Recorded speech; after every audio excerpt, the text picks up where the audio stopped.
500 கோடி வரைக்கும் வசூலாகும். கோடிக்கணக்காக மொய் பிடிக்கிறவங்க என்ன பண்ணுவாங்கன்னா பேங்கே இங்கே வந்துடும். ஒரு 1975க்கு பிறகு 75 80களில் தான் வந்து இது வந்து ஒரு தொழில் முறையாக மாறுச்சு. அப்போ பார்த்தீங்கன்னா ஒரு தனிப்பட்ட நபர் மொய் விருந்து வச்சாங்கன்னா அவங்களுக்கு வந்து மொய் செய்கிறது, அவங்க திரும்ப 5 வருஷத்துக்கு அந்த மொய்யை திருப்பி செஞ்சுட்டே இருக்கிறது.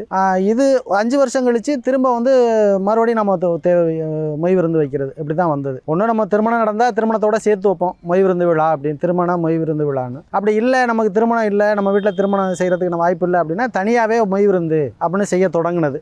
லாஸ்ட்டாக இங்கே வந்து மொய் விருந்து வச்சு யாருக்கு இருக்கிறதுலே அதிகமான தொகை வசூலாகிருக்கீங்க? இந்த பகுதியில் வந்து 4.5 கோடியெல்லாம் வசூலாகிருக்கு. ஒரே ஆளுக்கு ஒரே நபருக்கு 4.5 கோடி வசூலாகிருக்கு, 1.5 கோடி வசூலாகிருக்கு, 3.5 கோடி வசூலாகிருக்கு.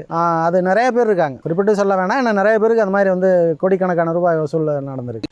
நீங்கள் லாஸ்ட்டாக எப்போ மொய் விருந்து வச்சிங்க? எவ்வளோ வசூலானுச்சு? நான் 2018 வச்சேன்.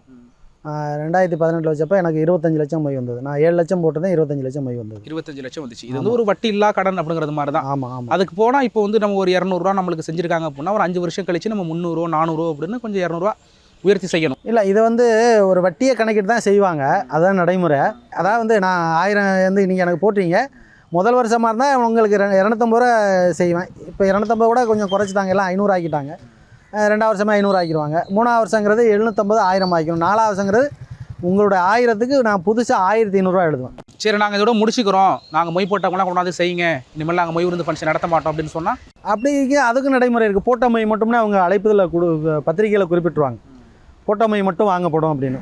பெரும்பாலும் என்ன பண்ணுவாங்கன்னா போட்ட மொய்கையில் அவங்க 250 ரூபா போட்டிருக்காங்க, இல்லை 500 ரூபா போட்டிருக்காங்கன்னா 500 ரூபாய்க்கு வந்து ஒரு 50 ரூபா சேர்த்து 550 எழுதுவாங்க. ஒரு சில பேர் 500 மட்டுமே எழுதுவாங்க.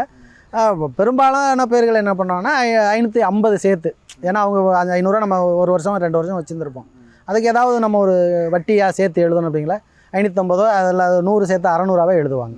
அதை விளைவிக்கிறதும் விளைவிக்கலாம்.